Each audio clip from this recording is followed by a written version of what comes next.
Hey, everybody. Well, welcome to the White House. You guys sit down, rest yourselves. Well, I am so excited. I've heard you guys have been having a good time. Is that correct? I want to welcome all of the many amazing moms and I think all of the 10 or so dads in the house. Go dads! Go dads. I'm so glad you all are here. Really, we've just been looking forward to this day for quite some time. So I hope that everybody is treating you well and that you're enjoying your time here at the White House. I want to start, of course, by thanking my good friend Dominique, and just for that wonderful introduction. But as you were speaking, I was also thinking in the back, we've had some good times. You know, we have done some pretty incredible things out on that lawn and all over the world. And you did do a backflip, though. You did. That day, you did a backflip, and we were all marveling at the fact that you just popped a flip out like that. Isn't Dominique amazing? I mean, just terrific poise.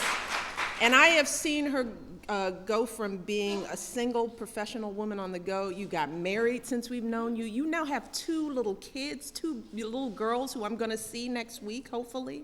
So I've watched you not grow up, but grow into a more complex version of yourself, and I'm really proud of you and grateful for the work that you've done as co-chair of the President's Council on Fitness, Sports, and Nutrition. So she's been a terrific champion, ambassador to us. Thank you, Dominique. Thank you so much.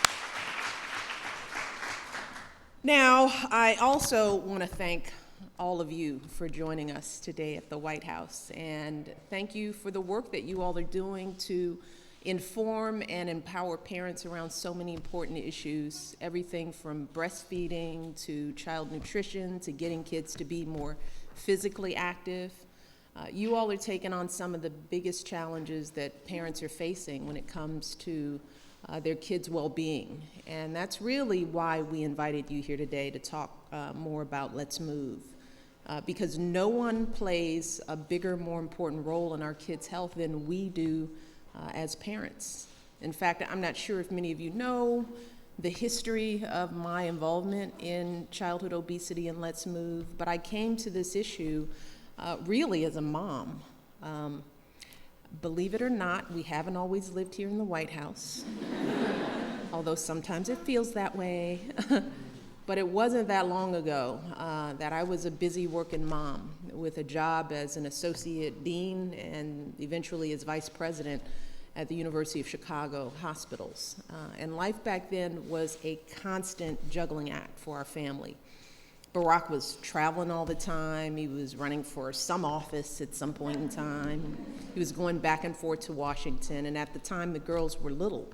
And they had those little kids' schedules, filled with soccer practice and birthday parties, play dates, and dance classes. We were always rushing, always pressed for time. And as a result, meal times were all about whatever was quick and easy. The drive-through, the microwave takeout, any convenience food you could think of, we did it. And this went on for quite a while, but one day I got a wake-up call. We were at our pediatrician's office for a routine checkup, and after doing the exam, you know, they take the measurements and weigh them and measure their head and all that stuff. Our doctor got this look of concern on his face, and he asked me, "What are you all eating at home?" And right then and there, I remember in the exam room, my heart sank. The thought that I was maybe doing something that wasn't good for my kids was devastating.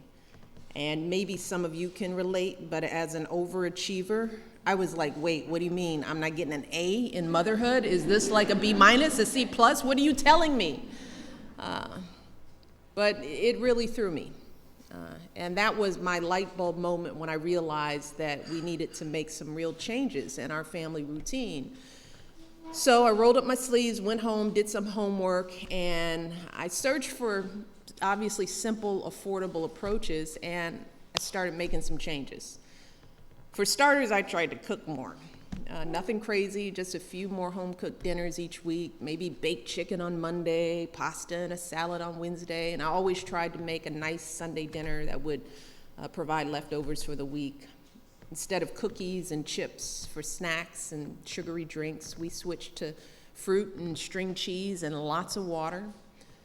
And dessert in our household went from being a basic human right every night to being a special treat for weekends. So we really shook things up, and I have to tell you, this new routine was not very popular at first.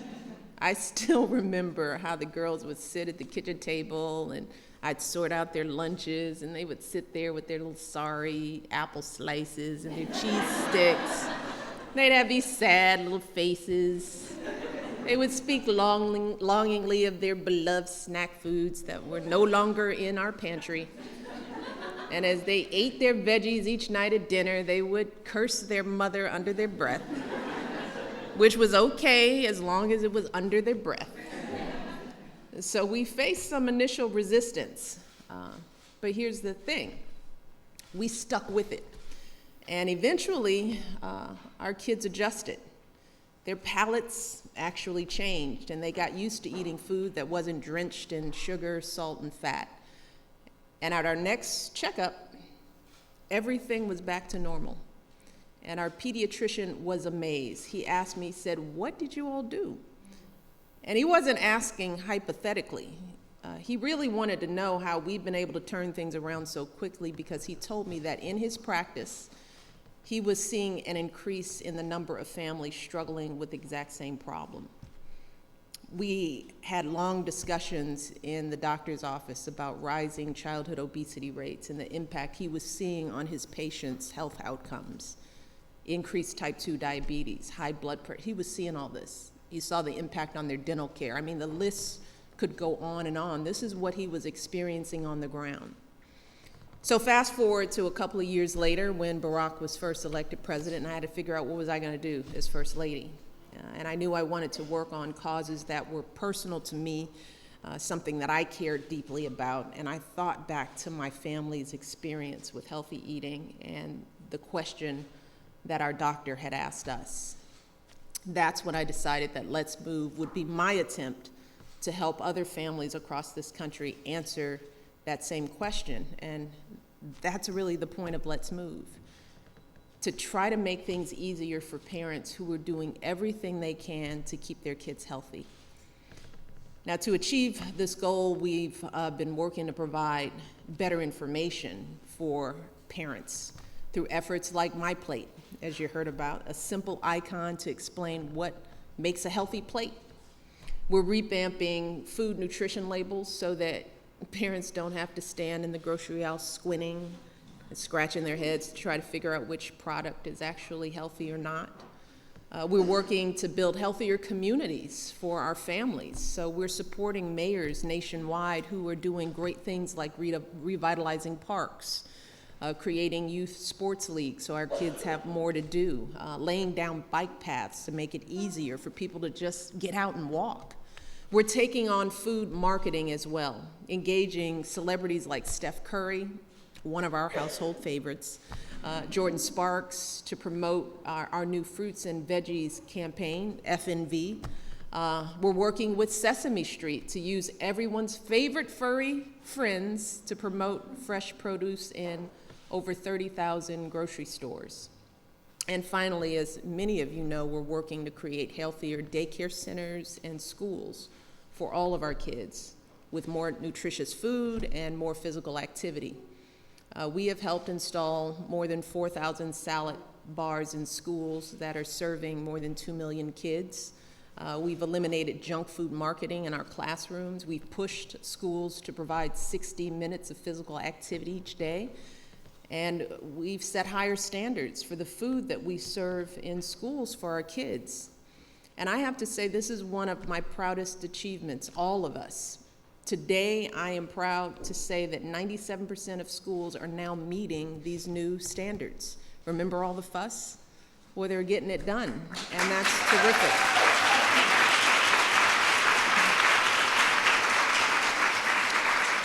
And as a result of continuing to push on that effort, 31 million kids are eating healthier school meals every day. Look, we believe that when you're doing your best to serve your kids nutritious food at home, that work shouldn't be undermined in the school lunchroom. Instead, it should be supported. And that's really the bottom line when we talk about this issue, that parents should have more control and more choices when it comes to their kids' health. And we're doing everything we can to make your jobs, our jobs, just a little bit easier. But of course, we also understand that government alone can't solve this problem. And at the end of the day, this is really on us as parents. We're the only ones in charge, even if it doesn't always feel like it. And we often have to make our kids do things that they don't want to. I mean, if our kids came home and told us, which my kids would do, I don't like math, we wouldn't say, okay, no more math classes for you. You're done with that. When they don't want to go to the dentist, we don't say, okay, no more checkups, no more cleanings, no braces for you. You don't like it. I'm not going to make you do it. Of course we don't say that. So why would we treat nutrition any differently? Why would we look at our kids and go, yeah, you don't like it, you don't have to eat it? As adults, we get to and have to make the final call. And honestly, that was just about the only thing I had going for me back when I changed my own family's diet. My girls were little then. They couldn't drive. They didn't have jobs, so they didn't have any money. So they had to eat the food that I bought them. And I was the one who decided what to buy at the grocery store. And that's really our secret weapon. As parents, we decide where to spend our money. And believe it or not, we truly have the power to control the marketplace for food in this country. Hey, just think about it. All these healthier, better-for-you products that we're seeing on the shelves now, they didn't just come out of nowhere. Fast food places didn't just randomly decide to add apple slices and skim milk to their kids' meals. No, these products were developed because we demanded them, and companies stepped up to meet the demand. And if we want to keep seeing better food options for our families, then we need to keep raising our voices and convincing more parents to join us in voting with their wallets. We as parents need to be leading this conversation about kids' health in this country. So when naysayers claim that we just can't afford to serve our kids healthy food, it's up to us as parents to push back and say we can't afford not to give our kids nutritious food, because when we're spending hundreds of billions of dollars treating obesity-related diseases, we simply don't have the luxury to ignore this issue. And when folks mock our efforts, it's parents who need to be out there saying, excuse me, but our children's health isn't a joke. 1/3 of kids being overweight or obese isn't funny. Kids being diagnosed with diabetes and high blood pressure at young ages is just not a laughing matter. This is a serious issue, and we need to be doing something about it. And you all are such powerful messengers on this issue. You have such an incredible platform. Just the 150 of you in this room alone reach tens of millions of people. Let's just step back. Let's just look at yourselves, all the power that you're wielding right here in this room. Mommy bloggers and the 10 dads, yeah. So don't ever doubt the difference you all can make, both as bloggers with a national reach and as leaders in your own family. And I know changing habits and routines is not easy. I know there are times when you don't feel like fighting those food battles with your kids. But I can tell you from my own experience that when you start young with your kids and you keep at it, eventually you reap the rewards. See, my girls today, as young women, teenagers, you've seen them, they're growing up. They still enjoy their weekly dessert, and they still eat out just like regular teenagers. But more often than not, I see them reaching for a piece of fruit as a snack when they're hungry. Right now, I see them doing on their own, looking for ways to incorporate exercise into their lives. They're doing this all on their own, without any prodding or involvement from their parents. Now that they're able to make their own decisions, they have this foundation of knowledge that was built when they were younger, just when I thought they weren't listening to me. Go figure that out. And as First Lady, I've seen the impact of this work on a national scale as well. After so many years, childhood obesity rates have stopped rising, and rates for our youngest kids have actually started to fall. And I have no doubt that if we keep pushing forward on this issue, one day we will look back on the food we used to feed our kids, and it'll be like looking back on the days when we didn't wear seat belts or bike helmets or sunscreen. We'll be like, man, can you believe we used to eat that stuff? So make no mistake about it. What we're doing is working, and we can't let up now, not when we're finally starting to see some progress. So for those of you who are wondering, I have no intentions of stopping this work once my family leaves the White House. Yeah.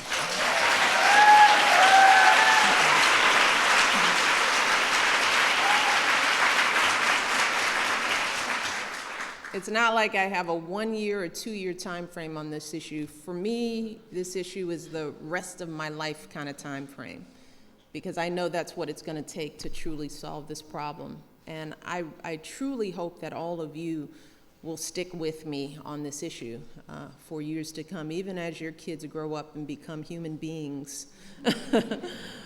We need to keep at it for all the other families and parents out there who are still pushing and working on this issue. I hope that you all will use your voice, continue to use your voices and your influence to inspire and support other parents as they work to raise healthy kids. If we all keep working together, I know we can keep making a difference on this issue, and I know we can keep doing better for our next generation, because we need them healthy and strong and focused. So once again, I really want to thank you all. This was the reason why we wanted to have you here. Yeah, we wanted to talk to you about Let's Move and show you all our nifty gadgets, but we wanted to reward you in some way for the hard work that you've been doing out there, and give you the information, hopefully, that will help you spread the word even more. There is power in this room. There is power in individual voices, and you all are showing it every single day, and I could not be more proud of this group and all that you've achieved. So keep it up. Don't get tired. There's a lot more work to do. I hope you all enjoy getting to see the White House kitchen garden. We haven't even done the planning, so what you're gonna see is the hoop houses, right? Everything is hooped over. When are we gonna do the planting? In early April, we bring the kids out and we start our planting, but we wanted you to at least see what's out there. So I hope you enjoy that. The bees are out there too, hopefully. They're quiet. But I really, truly look forward to working with you all in the months and years ahead. So enjoy yourselves, and God bless you all. Thanks so much.